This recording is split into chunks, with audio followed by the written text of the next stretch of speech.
great story comes down to two things: intent and objections. And that's the only two things you need to focus on with storytelling. What's the intent of the character? What are they trying to achieve? Harry Potter, as an example, he wants to live.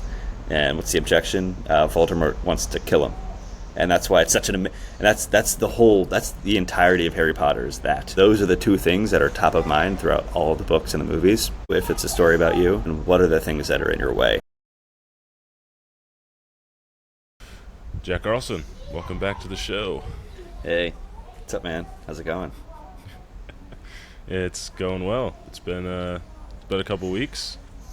Yeah, it has. Things have been lots have changed for both of us since then, as life typically does. Yeah, it's interesting how in such a short amount of time you can be on the other side of the planet. Yeah. Who knows where though? Who knows where? Well, we know where I am at least. So we got half of this equation down. I'm in Abu Dhabi right now. It's about 8 hours ahead of the East Coast, which always makes it interesting talking to people back in the States. You're never on the same page, if you catch my drift, especially on the weekends when you're talking to people. But it's getting pretty hot here. It's about 100 every day now, so at least. Things are good. Been here a month to the day, and it's been a crazy month. Yeah. So why? Can you give me a little insight? Why are you in the desert? Yeah. So I'm right now. I'm looking at the ocean too, it's nice. It's the most beautiful water. I went on a paddleboard ride yesterday morning when it was super calm, and was out there for like an hour and hung out with some dolphins for a while, just chilling out in the ocean. It was awesome. Wow. So that's why I'm here, just for the dolphins. But I'm also here because I'm launching a platform for buying and selling cool and collector cars here, which is arguably one of the most rich and diverse car cultures in the world, and I guess just dense.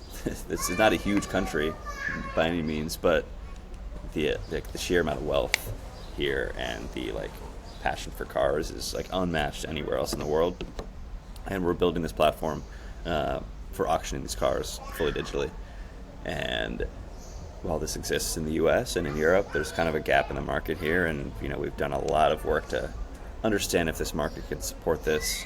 And through our research, everything points to yes. And yeah, we've been building the platform since January. It's 99% of the way there, and we're launching it on our first auction is going to start on the 13th, and we'll be having in June 13th, and we'll be having an in-person launch event on June 15th, where we'll be bringing 8 of the cars that we're launching with to this really cool place. That's this big warehouse. That's also this amazing coffee shop. That's also the hub for car people here to come and meet and bring their cars and have community. It's going to be a pretty big event. We've already secured a lot of people coming, and a lot of influencers and people in the community, and it's looking pretty big. So I think we're in for a good treat here. I think we're launching properly and tactfully, because it's a hard thing to do to get trust. That's the biggest thing, is building trust. And that's really what we're focusing on, and working with locals and building those connections. So it's been a crazy month. I mean, as far as I guess purposeful work, this is the most purpose I've ever felt doing work in my life in the past 30 days, which is awesome. I've worked 15 hours a day every single day for 30 days straight, except for yesterday. I was chilling on the beach, but yeah, it's been the hardest I've ever worked, and it's been the most rewarding. So far it's been good, but inshallah we'll make it happen. Actually, we're not there yet, so we're getting there. Yeah, I'm sure the past 30 days have felt a lot longer than that, or I imagine they would, with all the changes and time and effort you've put in. I guess building that trust is maybe one of the paramount reasons you chose to go off I'd say the deep end, but you're in the desert. Well, I guess there's an ocean, Yeah. but make the trip out there and start living there. Yeah. I mean, it's like the hardest part of business is building trust. Um, especially in a new part of the world. Like it's a huge feat, and it's a great challenge. Like it's a fun challenge, really difficult, and you just learn so much doing this stuff. Got to say, it was definitely like terrifying when we first got here, and all the self doubt definitely creeps in often. But you just kind of got to stick to your guns, because if you stick to your guns, you'll be fine. Just gotta trust yourself and bet on yourself. Sure. Do you have a major lesson learned in the first 30 days? That's a tough one. I mean, it really comes down so far just because we're doing everything. Is like trusting your partner, your business partner, or whoever, just having trust in that person. And then it's like understanding if there's so much to do, always like picking the things that actually have impact. And like instead of just being busy for the sake of being busy, focus on the things that'll actually move the needle, and don't waste your time with things that might not really get you toward your goals. So just have your goals at the top of mind, and then focus on the things that'll get you toward those goals, and don't do the other things, even if you think people might want you to do those, or I don't know, for whatever reason. Just like, no, if it doesn't align with your goals, don't do it. Properly prioritizing. Yeah. Yeah, no, I mean, it's it's all those basic things. It's all down to first principles. You just like master those and keep those, and keep your values and your principles top of mind. Everything else kind of falls into place. And like focusing on work and relationships that have purpose. And like if you focus on money, you're probably going to miss out on the things that really matter. And if you focus on purpose in your work and strong relationships, everything else will follow. But like those are the things to focus on, and they're the most fun things. That's the biggest lesson. This like, don't do it unless you're having fun. Like this is a fun adventure, and we get to like work with cars and stuff. It's awesome. It's like such a passion of mine, and it's just fun. So that's why I'm doing it. Otherwise, like, no, I'll just outsource it or something, or pay someone else to do it. I don't want to do it. I want to do the fun stuff. On that point, I'm curious where you try to find the line between doing things yourself versus paying for them. Obviously, most competent people have multiple competencies, but finding that thin line of where is my time most valuable and where should I pay for other people's time. Yeah, it's a tough one, and the needle, the line always moves, and sometimes it comes down to like pride. It's like, I want to do this because I know how to do it, or I should learn how to do it, and I want to have ownership. And I'll have an example. We have some changes we need to make on our site for like the bidding workflow, like the back end logic of like the JavaScript application, and I could really spend all of my time doing this, and it would consume every second of my day to make it perfect. But then I can't do other things that only I can do, which is building relationships and finding buyers and sellers and being here. Like the reason I'm here is to talk to people here, and I can't do that if I'm behind the screen the entire day trying to like write JavaScript. So it's like, all right, what is the actual thing that no one else can do but me in this business?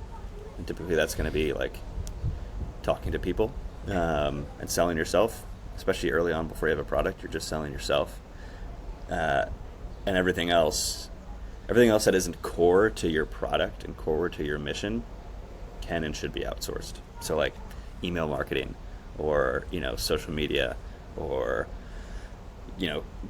building your website, and all these things that are relevant to what I'm doing. Like, yeah, I could do it all, but that's going to prevent me from actually doing the things that only I can do. So all that stuff, outsource and pay people to do it properly, rather than you trying to do it 5 times and wasting five times your time. Like, it's just not worth it in the grand scheme. Yeah. So. Yeah, I think it's a pretty valuable Um, it's hard to like master. I guess it's not like a valuable lesson per se because you constantly need to be adjusting, but to be aware of it. I know that for myself, I'm pretty terrible at that because I like Yeah. to do things. Yeah. So Yeah. like You're a builder. Yeah. when I'm doing podcast stuff or music stuff, it's like, oh, I want to do the thumbnails and the cover art and the website, and you know what I mean. But like you were saying, I think that's a really great way of putting it. Find the stuff that only you can do, Yeah. and find those things that have the largest impact on how you're saying, like your end goal. And that's kind of like a way you can start to prioritize things. What can I do that's super important, you know, then things that are less important or that other people can do, you know, you fall down that tier list of what you should be spending your time versus, you know, paying someone else to do. Right. Yeah. I mean, and it depends on your goals. Like if your goal is to, build something yourself, and your goal isn't to like grow or scale really quickly, and you want to do those things like building the thumbnails and what have you, like that if it aligns with your goals, then it's worth doing. But if it doesn't, then and it's like just side noise that is like little necessities you need to make what you want to happen, then it's not worth doing. But if you like doing it and you want to do it, then it's worth doing. So it really just always boils down to what do you want to, what's your overarching goal, and then reverse engineering that to find what is worth doing yourself. I agree. I think and I'm glad that, you know, it seems like you have a lot of clarity on your goal, because I think that is something that is really easy to lead anyone astray, is like not honing in on what you're actually going for.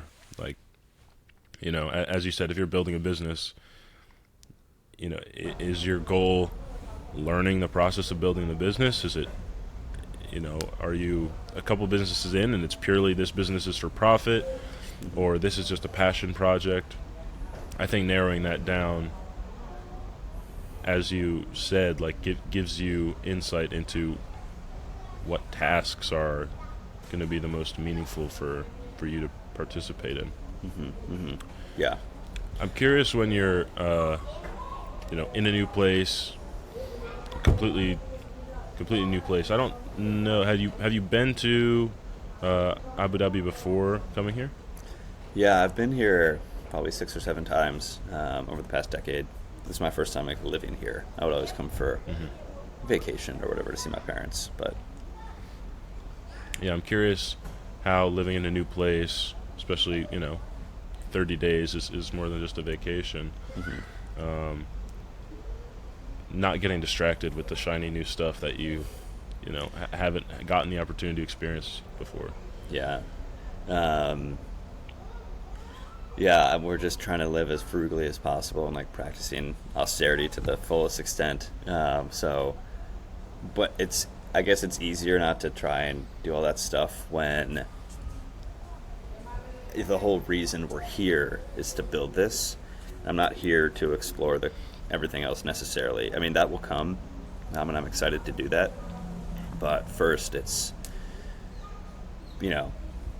building our base so we can actually enjoy those things without feeling stressed. Like I could go to the fancy stuff here or go to the really cool cultural experiences, but it's a pay-to-play society, and I don't want to do it. I can't do that yet without feeling like I'm wasting my money and time. So there's certain exceptions. Like we've been playing paddle a lot. If you know what paddle is, it's really big in Europe and Middle East and like Miami and stuff, in South America. It's like a mini tennis court with glass walls, and it is so fun. It is so like intense. And it's like, pickleball is huge. This is like a harder, cooler pickleball in my opinion. And we played last night for like 2 hours in the heat, and literally every single part of my body was drenched, and I could wring my clothes out. We were so sweaty. But that's one thing that we're like, all right, I need a sport outlet you got to give yourself a little bit of time, or else you'll burn out. And For sure. that's been a good way to not burn out playing sports. So in a place, as you described, kind of pay to play, how do you go about interacting with the people you're trying to build business relationships with, and the social media people, the people who own the cars, or whatever's going on? I imagine some of the things are leisure activities, right? When you're getting to know these people. Yeah, it's funny. I mean, the way we've been reaching out is it's a surprising amount of inbound interest. So people have just been finding us on Instagram and messaging us, which is awesome. We didn't expect that. All of the cars that we're starting with to sell, they all just kind of came to us and reached out to us. And I think that's mostly through like the boosted posts that we did, which is incredible. And that's been a huge boon. And then we've just been reaching out to people, and we've, not everyone responds, but the people that do, they have a lot of people here have a lot of money. And I think they're also not dumb, and they can see that we're honest people, and we didn't come here to scam people. We could have done that in the US. We didn't give up everything to come here and grift. And I think people realize that. And they understand that they don't want to squeeze us right now. So people have been very generous. And also the people here, the locals, are extraordinarily generous. That's something I didn't know. And it's such a great part of their culture. I'm just so willing with their time and the resources to help out people who are like honest. And that's been an amazing blessing, is having that. And it's a lesson I want to bring back to the US, is just really paying it forward. And it's been incredible. So it's, with that, the leisure activities, people pay for stuff here, and they will refuse to let you pay for anything in this society, as much as you want to try. But it's kind of like we're a guest in their country. Even if we're here for the long term, we're still a guest at the end of the day. And so far, everyone's just been so generous. So the pay to play hasn't been a huge factor yet. We're just having coffees and going for drives and hanging out. So nothing too crazy yet, but yeah, that's kind of how things the cars, been going. maybe. Yeah, we've been renting a Toyota Corolla, so that's where we are right now. Nice. Yeah, but I want to take a little step back to the priorities we were talking about. Do you take an active approach when prioritizing things, or is it more passive in the sense of, for example, I'm going to be really busy this month, so going to the gym falls by the wayside? Or is it a preemptive, I know I'm going to be busy, I'm going to cut out these gym hours to facilitate working more? Yeah, it's tough because with the gym specifically, it's kind of like a domino effect. If you start letting your body go to the wayside, and you're that affects your mental health, and then it affects your productivity. So I kind of look at it with a burnout is real, and if I want to be productive, I need to give myself time to take care of myself. And at the end of the day, it's an hour a day that you might spend focusing on yourself to make you more productive in the rest of the hours of the day. I think that is got so much inherent value in it. And it's I have 1 hour less to send emails, but if you kind of put yourself in it, you give yourself 8 hours or whatever to do all this stuff, you'll get it done. And if you give yourself, it's all setting proper deadlines and giving yourself goalposts. And if you do all that properly, then you'll be much more efficient with your time, and it'll open you up to have time to take care of yourself. And if you don't take care of yourself, then that other work you're going to hate doing it, and you're going to resent it if it takes up all of your time. And I don't want to resent this stuff because I love this stuff. When you talk about setting reasonable goals or proper goal setting, and well, you spoke on fitness, but generally deprioritizing things. Something that I will experience is I'll just think I'm being lazy, and then I won't, like, it's like, oh, like, for example, if I'm sick, I won't go to the gym, Yeah. and then I'll think, oh, you're lazy, why are you not going to the gym? Or if I hate being sick because it makes you feel like that is the worst part, is you feel so lazy. Yeah. Yeah. But even in other contexts, if I'm working a lot on a project, even if it's not,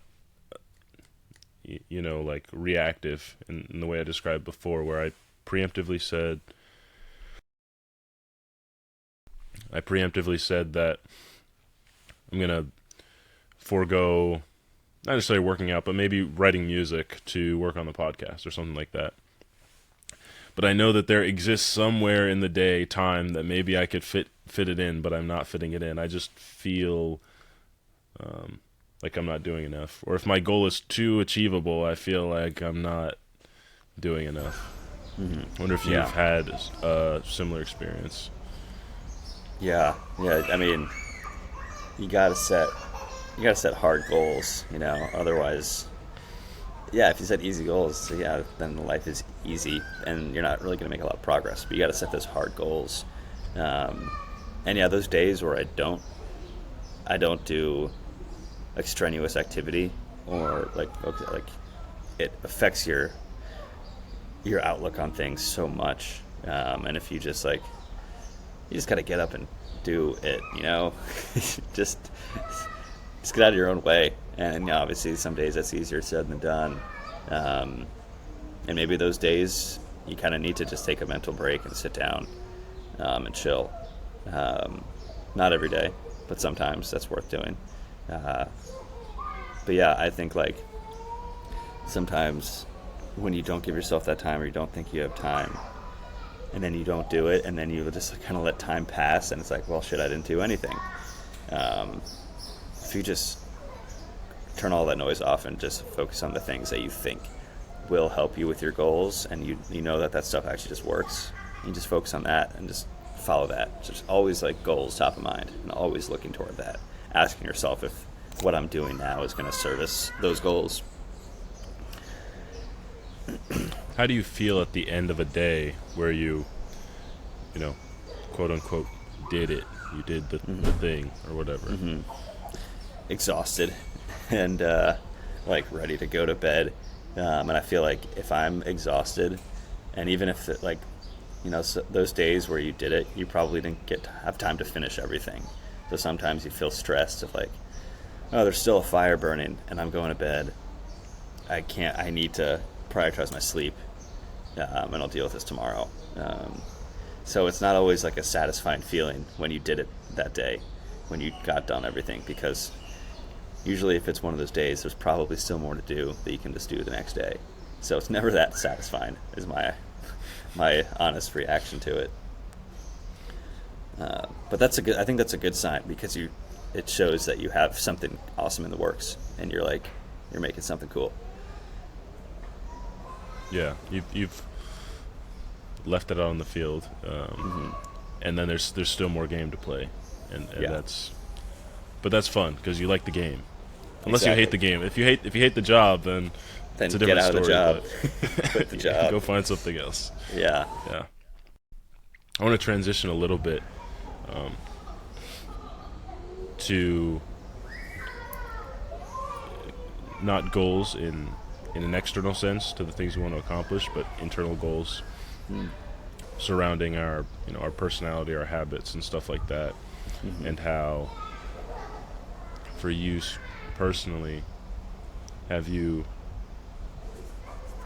I guess, take a note of certain personality traits or habits that you don't have and want to have, or have and don't want to have? Yeah, there's a couple, and the two that come to mind the most are like my fitness goals and what I want, how I want to be a fit person, and then my storytelling ability. And that's new, and I think we even talked about this a little bit last time, but that's something that I really want to focus on, is being able to tell stories properly. And what's the name? This guy, he's a really famous director, Aaron Sorkin. He had this great quote. He's done all these amazing movies and shows like The West Wing, Social Network, all these Great other show. things. He's fantastic. He's a legend. And everyone always asks him, like, can you do like a masterclass, like a 3-hour masterclass on storytelling? Because he's such an amazing storyteller. He's like, it doesn't have to be 3 hours. We can do it in 30 seconds. And what he says is, focus. A great story comes down to two things: intent and objections. And that's the only two things you need to focus on with storytelling. And what he means by that is, what's the intent of the character? What are they trying to achieve? Like Harry Potter, as an example, he wants to live. And what's the objection? Voldemort wants to kill him. And that's why it's such an. And that's the entirety of Harry Potter. Is that everything else is just amazing add-ons to the story. But those are the two things that are top of mind throughout all of the books and the movies: is the intent of the character, you, if it's a story about you, and then what are the things that are in your way. And I'm really trying to boil down, or also just explain everything that I'm doing here. Like, I'm selling myself all the time here. It's all I'm doing is having these conversations and trying to get people to have faith and back what we're trying to do. And just focusing on those two things when I'm telling my story and trying to tell any story, that's what I'm really focused on right now, and turning my personality into like a truly good storyteller. It takes a lot of work. And it's like comedy. Like, everybody wants to be funny. But how many people actually practice trying to be funny? It's like, I want to be a really fast runner.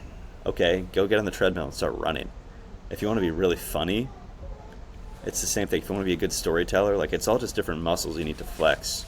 And they're not just going to come naturally. Yeah, get on the treadmill and start laughing. But you see what I'm saying? Like, that's, I think those personal, like, internal goals that you mentioned, a lot of times people want to work on those things, but they don't treat it as something that you need to practice in life. And it might just, either you have it or you don't. And that's just not the case. That's just such a bad outlook on things, because anyone can have anything. You just need to practice and focus on it. So that's the one goal. And the other goal is like fitness. Like, I was really into CrossFit for a while, and I really liked it. I think it was like the best way to have like functional strength and be healthy. But my injuries just get in the way, and I don't really think I can continue to do it with like my shoulder issues, that they just pop out all the time. And it's a lot of shoulder movement in CrossFit. And that's something I'm trying to focus on, is like finding my my fitness personality, if for lack of a better word, like what I do and how I stay healthy. In sports, I mean, I'm really loving sports here. That's like so fun. I think that's a great like cathartic exercise to all the like BS you do behind a computer or talking to people. Just like going out there and hitting something hard. It's just nothing better. So I'm trying to figure that out, and that one I still don't know yet.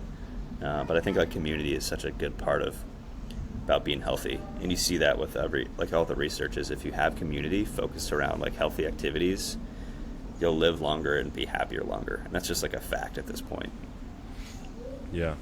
I read a study recently, I think it was an article actually, but about there's a very strong correlation between leg strength and longevity, like healthy life and living longer.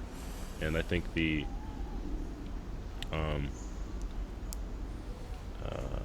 I guess the point that they elicit, or what they extrapolate it to be, is as you get older, if your leg strength diminishes, you can't walk around, you can't get around, you can't go out and be part of communities, and community is highly linked with longevity.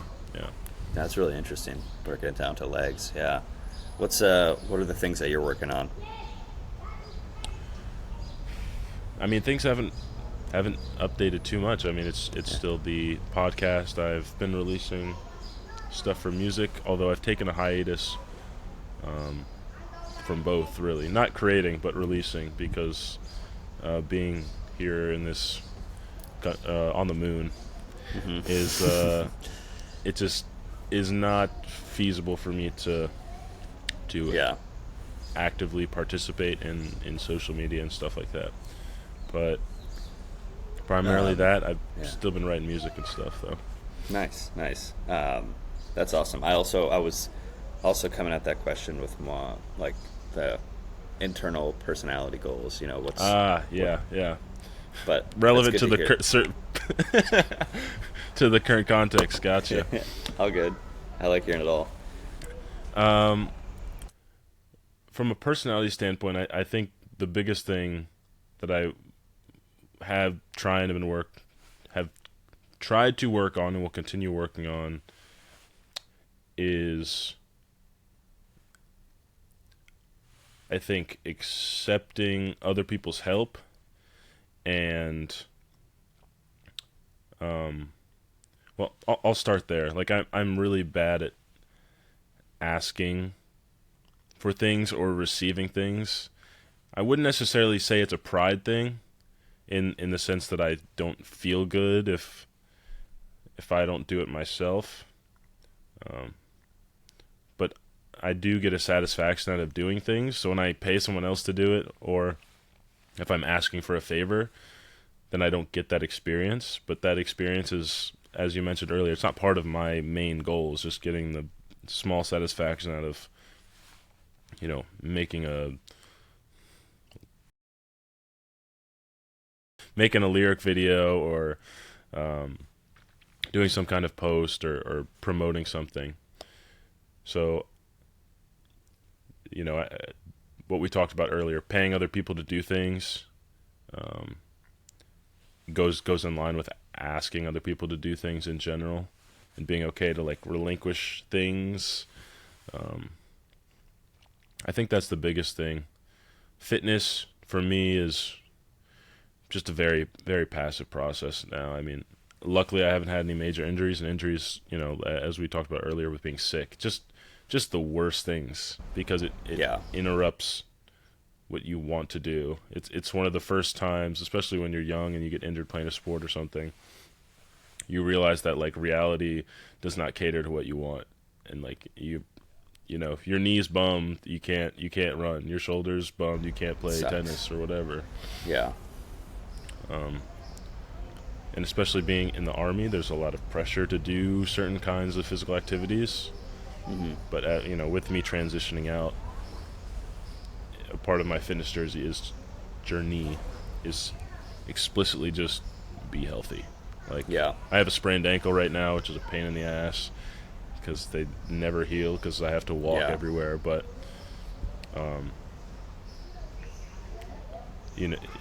similar to your goal in functional strength and functional. I mean, that really comes down to being healthy too. I think you said it best, just like being healthy. That's my goal too. I wanted to take a little bit step back to the storytelling thing you brought up. Intent and objections. I know it's not your quote, but I'm going to give it to you because you told me. But it's that's great, because I mean I am not writing now. I took hiatus from that too, but I am writing a book with a friend, and I love boiling things down and simplifying them into like their most fundamental pieces. And especially in the context, I like fiction. I know you read a ton of fiction, but especially in these big fictional worlds that I'll read into, and in the context of writing, trying to create, there's so much nonsense that is important in the grand scheme of things when it's part of the experience of the story. But when you're writing it, it's like you can't start with all this ancillary BS. There has to be, what does the character want? What are they trying to do? And it's been interesting doing that, and then transitioning that to real life to an extent. Like, what do I want? What am I trying to do? Right. But It's been interesting though. Yeah, no, it's I think there's a lot of, I mean, there is a lot of parallels in like the fiction you read and like your life and the things that are happening. It's like, all right, what's my intent and what are my objections, and then you can build around that, and you can write a pretty great story about your life, if you just focus on those things. And I mean, it's the same thing with like everything we've talked about here, and it's a pretty obvious pattern that there's so much to do and so many complicated things that our brains as humans, they're not really designed to maintain all of these things. If you look at like historically the human and the focus on running on the savannah to kill and eat and reproduce, it comes down to simple things, and it's the same with all of this. If you just focus on the 1 to 2 things that matter, everything else you'll be able to do properly. But if you try to do a million things at once and have like different goals everywhere and everything, you're not going to be able to be successful in whatever. And success obviously comes in all these different ways. Success in health, or success in charity, or success in financial goals. It's all the same thing. If you just focus on your goals and then focus on your intent and what the objections are, just simple things. And it's all first principles. And if you just think about those and only think about those, you'll be able to function properly. And that's, I think, the hardest part of what we're facing in our society, is there's just so much noise, and people have a hard time just thinking about the simple things. And when you don't do that, you just get stuck. And it's easy to get stuck because there's so much noise, but you just got to step back and reverse engineer.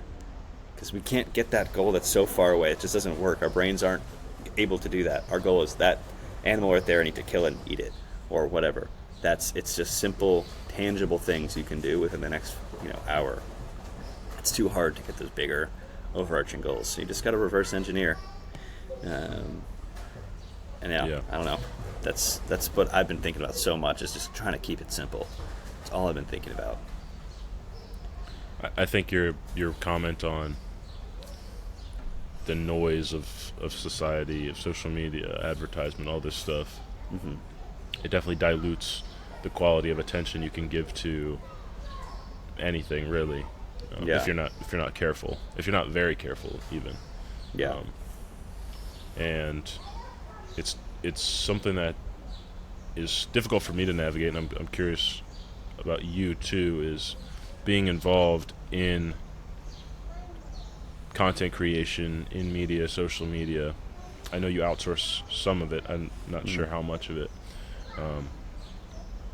So getting involved in those things, but not getting, I guess I would say, personally invested in the world, of those platforms. Yeah, how do I do that? Yeah, I mean, right now we're doing a lot of the social media just because we don't have a lot of money. So we're just sticking to a posting schedule 3 days a week, Monday, Wednesday, Friday, and just saying, all right, if we post like this and have a maintained schedule, it'll help us reach our goal. So we just do that, and it's pretty easy. And then at the end of the day, you got to find people who have a brand, and you need to attach yourself to their brand. So you build their trust to allow that. And we have 2 pretty big influencers here that we just sat down with them for a 30-minute conversation that turned into 2.5 hours of just great talk. And these guys charge $3,000 to $4,000 a reel, but they're happy to do it for us for free right now because they understand the goals of what we're trying to do, and that we're thinking long term and cash flow, and they're willing to not squeeze us right now because they know they'll get more money from us in the future if we are able to work successfully together as partners.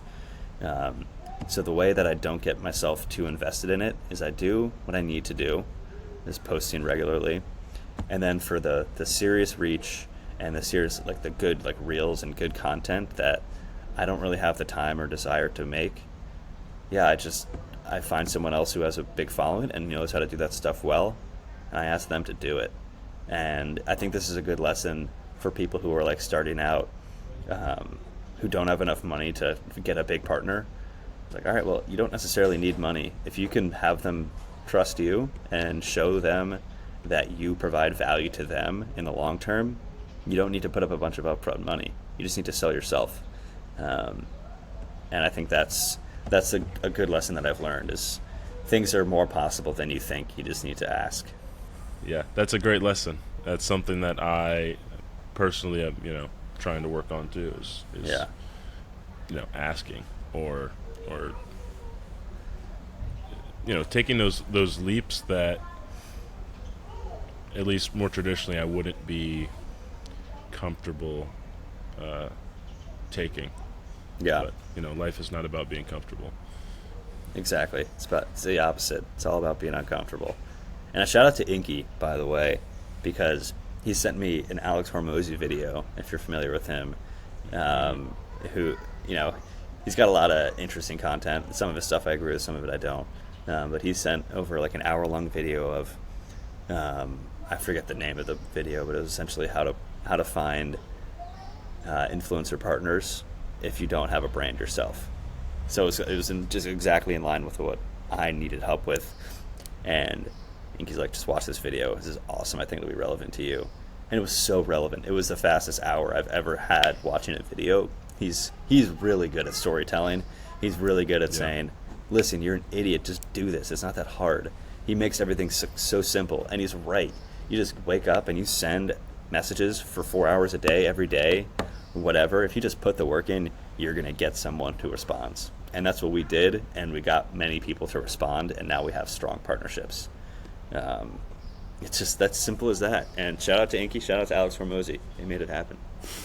Yeah, that's that is definitely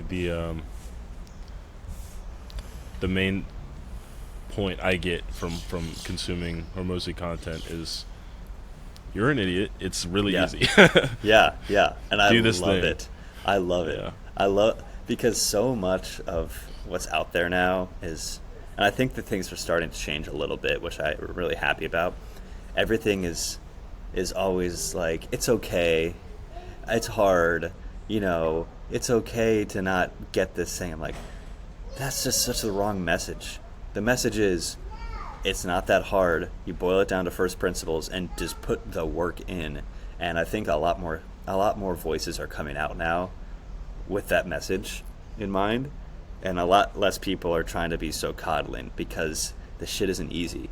And if you coddle, you're never going to achieve your goals. It's just not going to happen.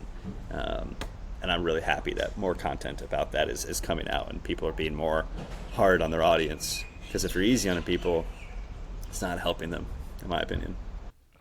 Yeah, I think it's despite us both, I feel, having contrary views to, being coddled to success. I don't even know. Those words don't really make sense together. But just the fact that so much of that content is out there, it's just annoying or distracting, and like, I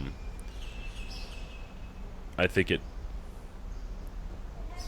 makes you less ambitious to even tangentially consuming that content. We spoke, I think, last time about the cities, right, and their impact on you, and what they communicate to you, and to a maybe even more substantial effect, the city or the virtual digital community that you're a part of through these algorithms and stuff have just as large of an impact on the way you see things and the way you do things and the way that you react to things, right? Because those are the implicit messages that you are bombarded with. Yeah, and I gotta get off of Reddit. The only reason I'm still on Reddit is because I find like important information about the city here that I might not know, like cheap grocery stores and things like that.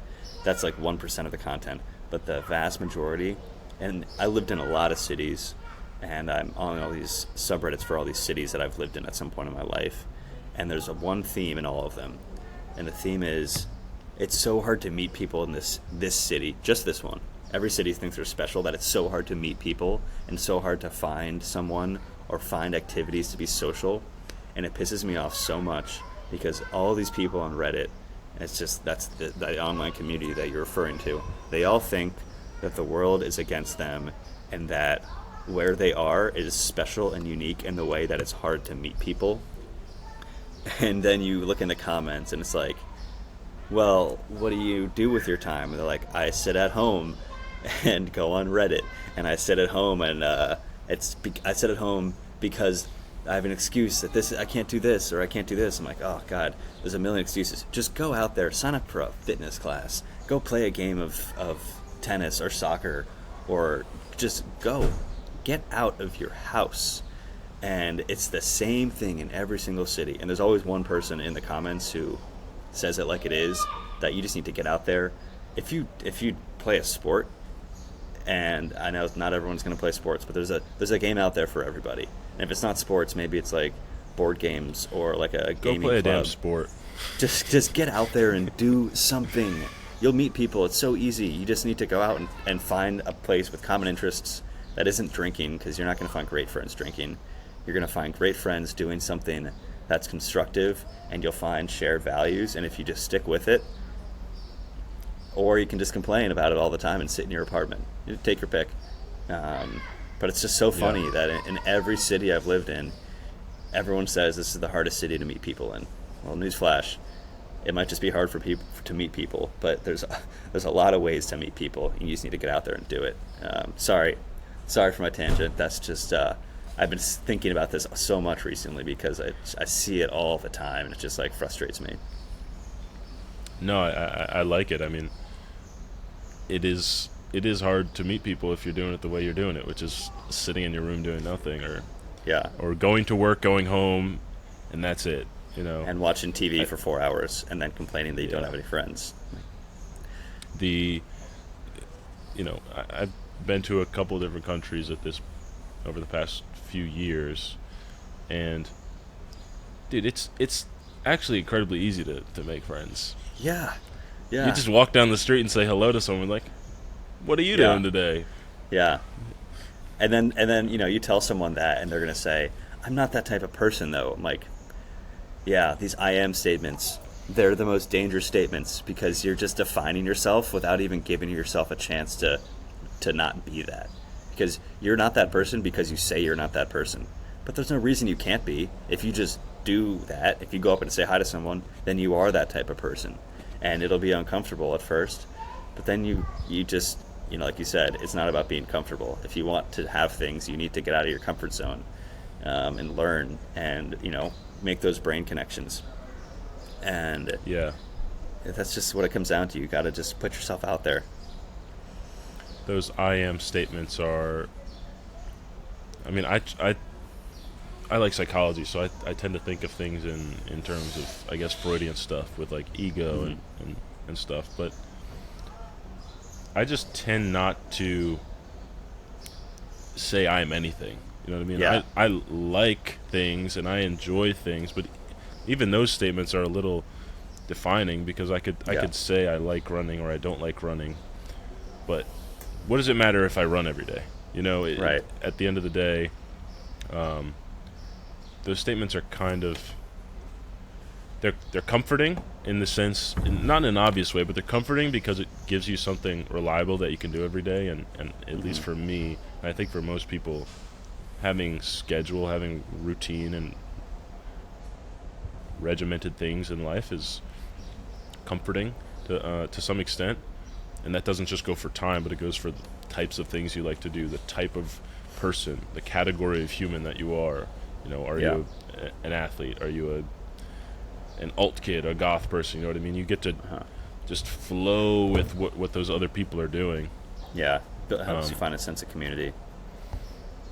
But I would say it's limiting. It is. In the way that you brought up earlier. So it's...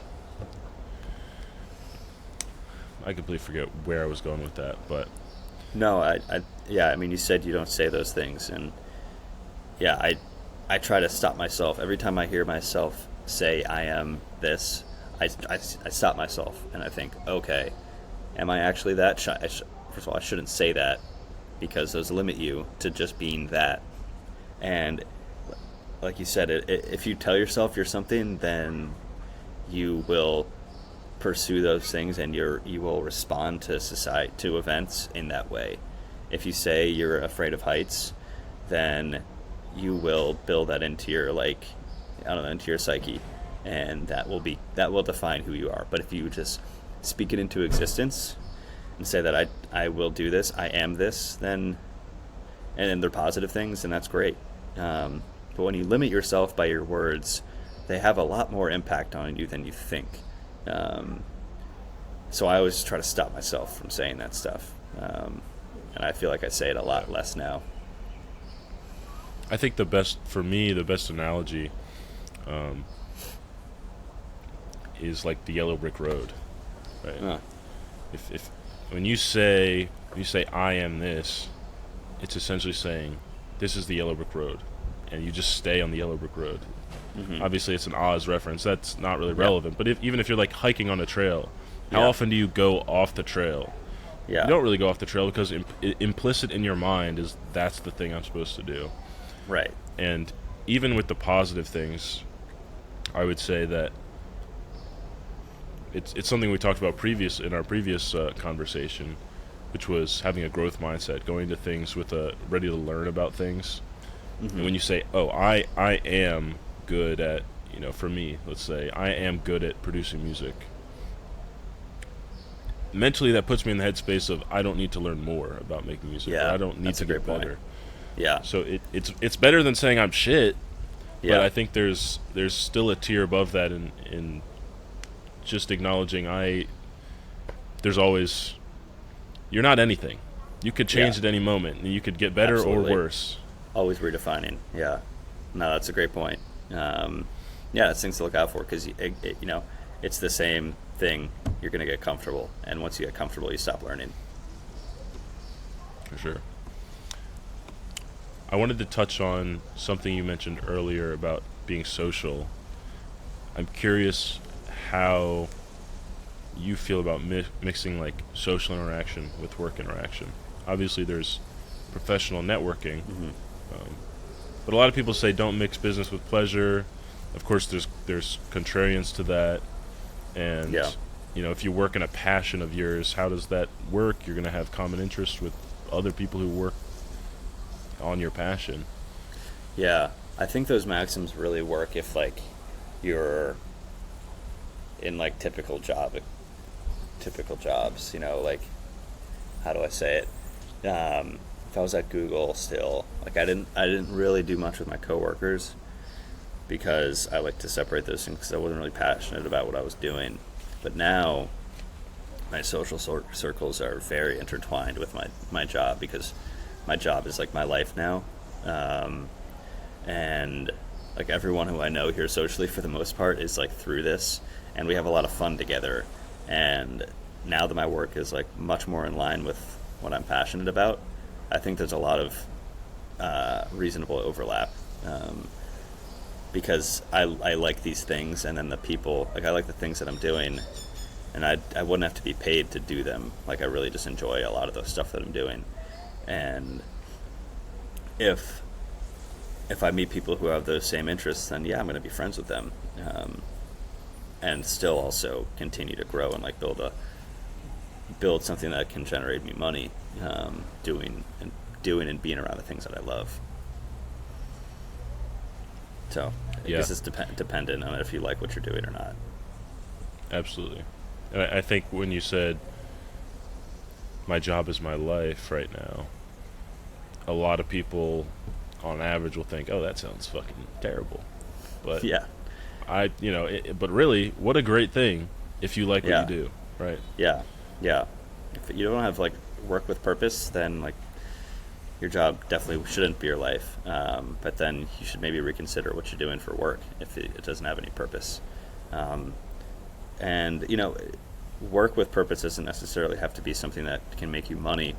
It definitely helps, especially early on in your career. And if you are able to build something that can sustain you financially, and then you can have work with purpose that might not generate money, like that's great. And that's my goal, is to be able to focus on things that give me purpose, and I don't have to worry about money. So that's why I'm doing all these hard things in this other part of the world that I don't necessarily love or see myself being in long term. So I can set myself up for success to pursue whatever I want and find those things that really give me purpose and not have to worry about money, and build a lifestyle that I like. So design that lifestyle based off having financial stability before that. Do you see yourself long term wanting to work as hard as you do now, or or do you want to ease off, I guess? Yeah, I mean, I think the total collection of my efforts, whether it's family or work, will remain at this level for like the rest of my life. But I'm not going to be focused this hard on one thing in the next stages of my life. So, like, I'll give up 40% or 50% of the energy I'm putting toward like family, once those things kind of enter my life more than they are now. So the total amount of work will remain the same, but the things that I'm doing will change. Yeah, I see myself in a similar boat. It's a little bit different for me, I guess, now, because I am not in a job that I'm super passionate about in general. Mm-hmm. Obviously, I have these other projects that I do really enjoy. Sure. So it's hard to measure how much time and effort I would be willing to put into what I do love to do full time. I know that when I have time off, or when I've had time off in the past, I'm perfectly fine working, 12 hours on just music, let's Mm-hmm. say. Mm-hmm.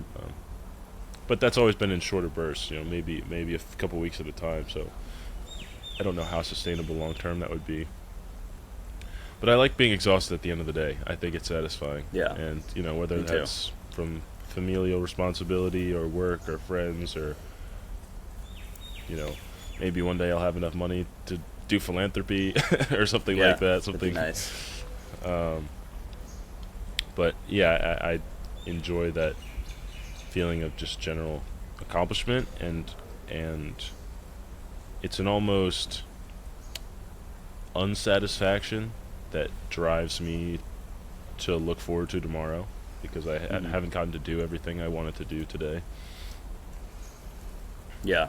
No, I agree. There's always something more to do, which is great. Like, having good work and making yourself busy makes you excited for the next day.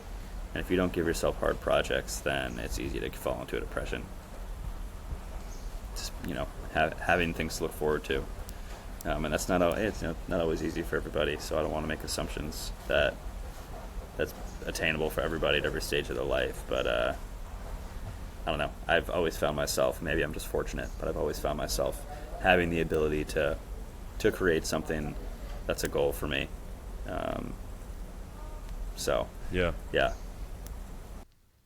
I mean, I think one of the strongest tools you have, not you personally, but the royal you, the royal we, Mm-hmm. as people, is doing things that you enjoy and doing things that you're passionate about. It's, unlike what people typically think of as work, as something you don't want to do, even putting in energy to something you're passionate about will get you more energy in the end. It's an investment. Mm-hmm.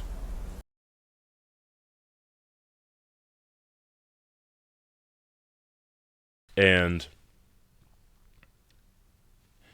when you're able to do that consistently, it compounds. And I've completely lost my train of thought because I'm coughing. I'm going to get it back. Doing things you love and are passionate about, and having the work compound to get you to that goal. I don't know. Doing what you love pays off in the end. But Yeah. I think that... Who knows? Who knows what I was going to say?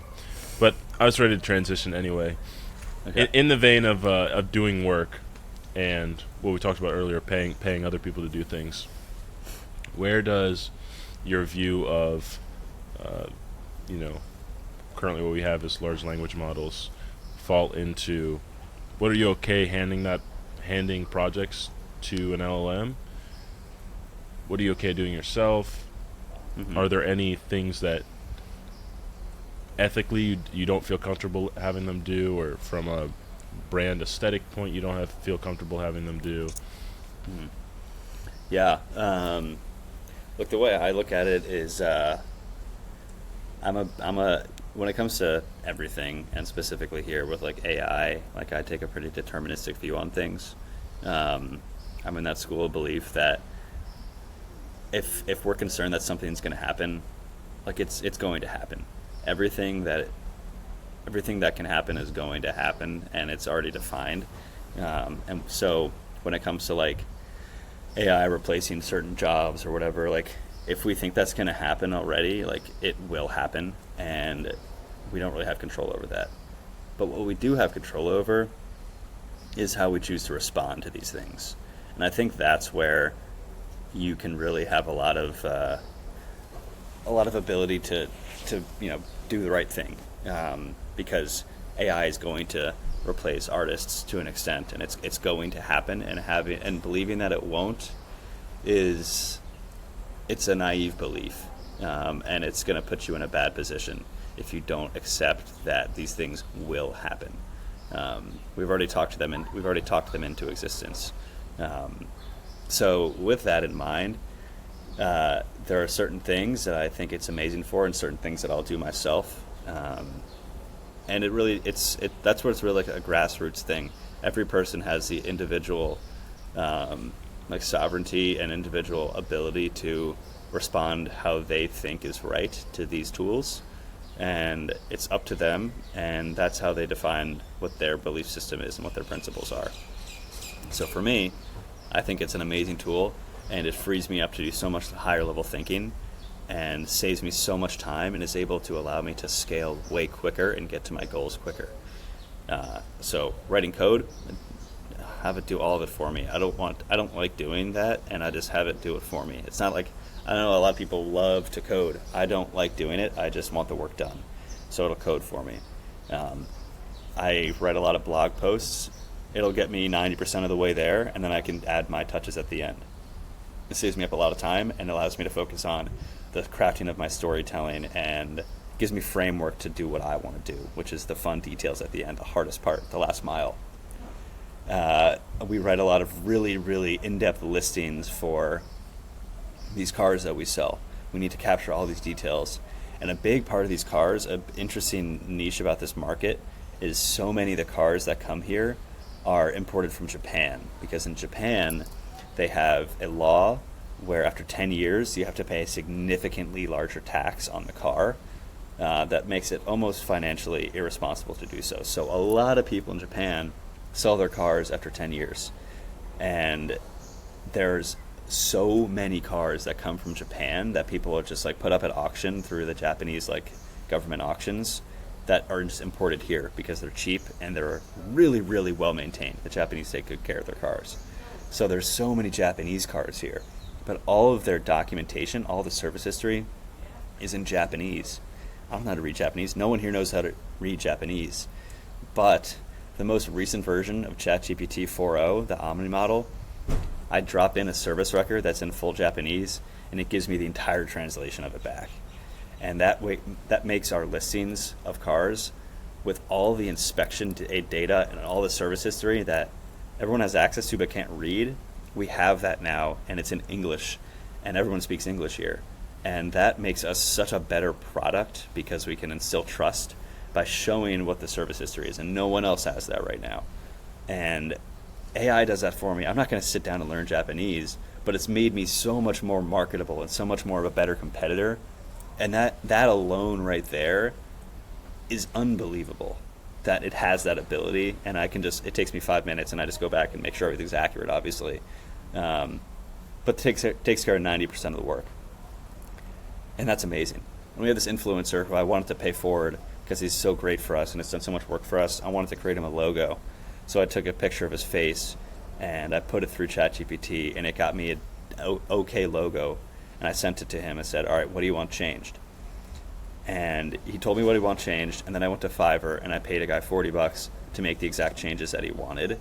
So I still was able to hire an artist, but I took care of the baseline, the framework, and then was able to pay someone to make it good. It took care of the crap that no one wanted to do, gave the idea legs, and then I gave it to an artist to make it good.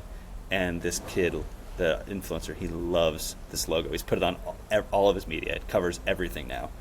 And GPT was able to build it, and then I was able to work with an artist to make it perfect.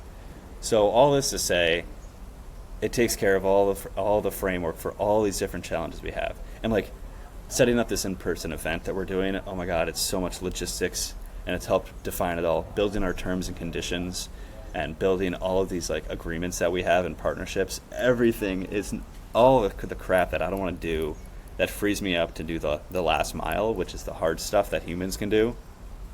Now I can focus on that. And we've been able to grow so much faster. And it's unbelievable how cool it is. I love it. And I know we might have different opinions on this, but that's kind of like, that. I guess that it maybe answers the ethics question, that I think it's great. And if you use it the way you think is ethical, then you kind of define it yourself. Yeah, no, I wouldn't disagree with most of what you said, if any of what you said. I think that it is an extremely powerful tool, when used responsibly, of course, and the bounds of what you can accomplish now as an individual are, have exponentially increased. It's not a small matter. It's not a small change to have access to the kind of utility that something like ChatGPT or Bard or Gemini, or these platforms provide. And I use them as well, especially for, I don't know what kind of tasks to label them as. Some of them are secretarial. As translation is also within that realm. So I've used it for translation as well. I think personally the biggest, it's not really a gripe with AI. It's just an ethical argument that I think holds water and should be taken seriously, is especially in the arts. And we've discussed how everything to some extent can be considered an art. And I like that you brought up that people love to code, right? Because I think coding is an art too. Sure. But I think within the arts, when you involve AI, and coding is a difficult one, or a more complicated one, because of its practical utility. It's so obvious how useful it is. But in general in the arts, there is joy in creating the product. And let's say a song or a piece of visual art. I don't know what to call it. It's not, I guess it's digital art, because it's not painted or pictures or anything if it's AI. But whatever medium you want to refer to it as, there's joy and satisfaction in the process of creation that I think it is lost when you use AI, because in your example you ended up hiring an artist anyway to get the details down. But in general, if you exclusively use AI to make a song or to make a piece of art, you are taking away from the humanity's cultural investment in human arts and in the people that make them, and it takes away their ability to have joy in the process of creating that for somebody else, if that makes sense. Right. And I haven't hammered out my full ethical system, not just in AI, but in general. But in the grander context, I think things that cause people joy are good, and it is ethically good to increase those things if including the perspective of the long term, they increase net joy, right? So eating candy all day is not good because long term that's bad for you. Yeah. And I think that overutilization, I think it's okay to use in general, but overutilization or if it came to a cultural perspective where we don't care whether something's AI generated or if it was made by a human,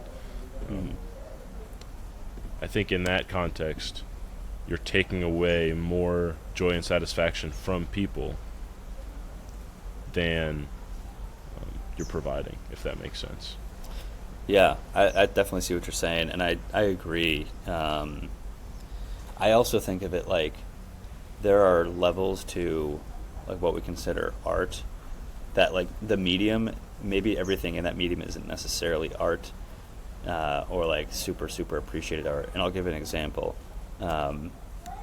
Let's take a look at hospital waiting room pictures, like art on the wall there, and then like music in like a soap opera. Like it's pretty replicable things that don't really elicit a ton of emotion. And I think that these low-level things will be replaced by AI, and I don't think people are going to really feel a difference. And then the things that matter, like a Hans Zimmer soundtrack to a movie, or like the next Red Hot Chili Peppers album or something, things that are really high-level, like true expressions of art from humans, I don't think we're ever going to lose those things. I think there's too much intangible value of understanding the person behind it.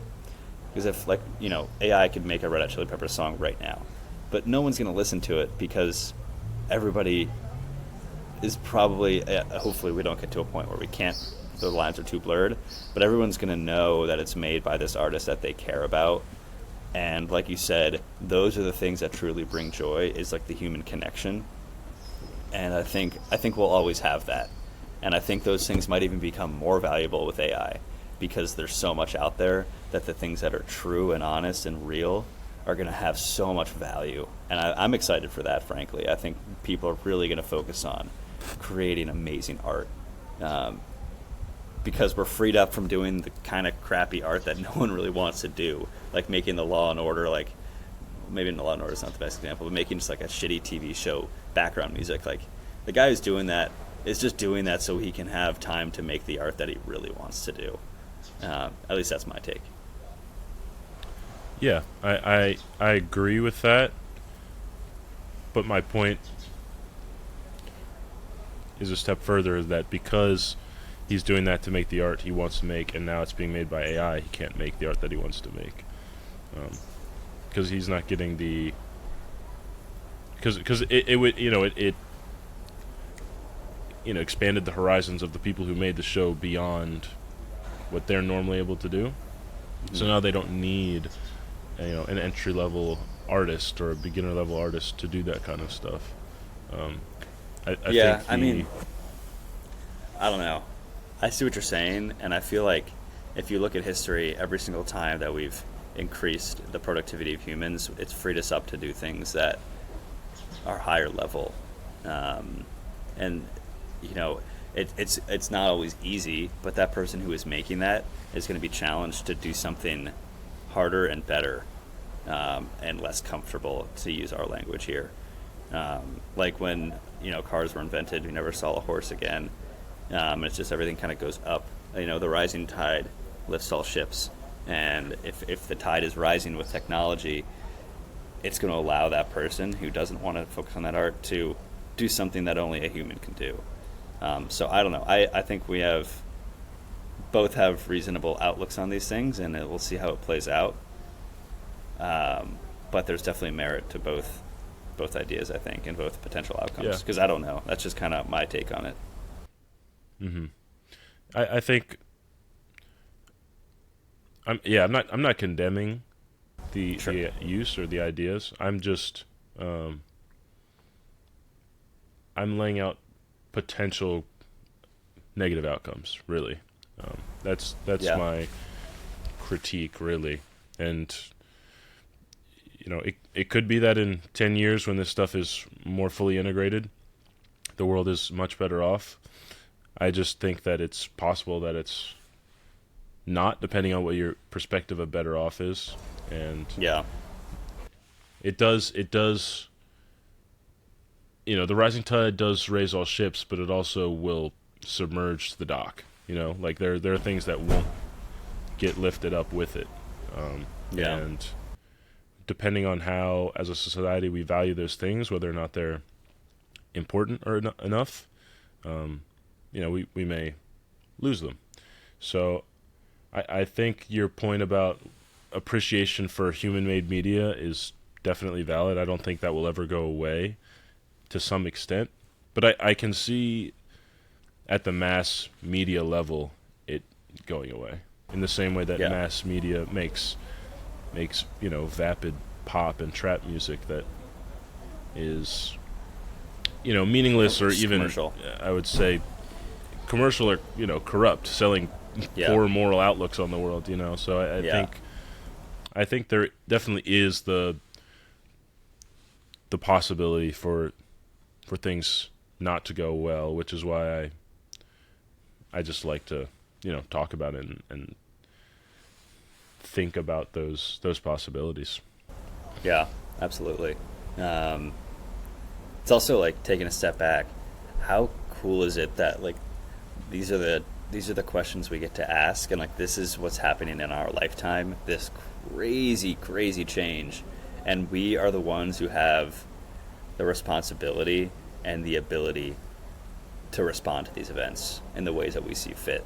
Like it's so cool that this is happening, and it's up to us to make a calculated decision on how we want to respond to this, and then act accordingly to those decisions. And I don't know, it's really exciting that we have such a hard problem to answer. It's just fun. I love these hard problems. Yeah, I think we missed out on exploring the planet, and we might not make it to the stars, but we've got AI. Maybe we'll have something cool. Well, I think we will have something cool there, but yeah, I think that's awesome. Man, good stuff. That's all I got for today, Jack. I appreciate you coming back on the show. Yeah, always a fun time, man. I love these conversations. Let's keep them going. And I love watching the other people on the show. And yeah, I know it's tough for you right now with where you are doing it, but build a back catalog if you can. I mean, people are, the time zone thing sucks, which is easier for us, but it's cool stuff, man. Thanks for having me. Thank you so much for watching and listening today. Remember to like, subscribe, and follow to keep up to date with new content as it comes out. I appreciate your support and encourage you to exchange your thoughts in the comments below.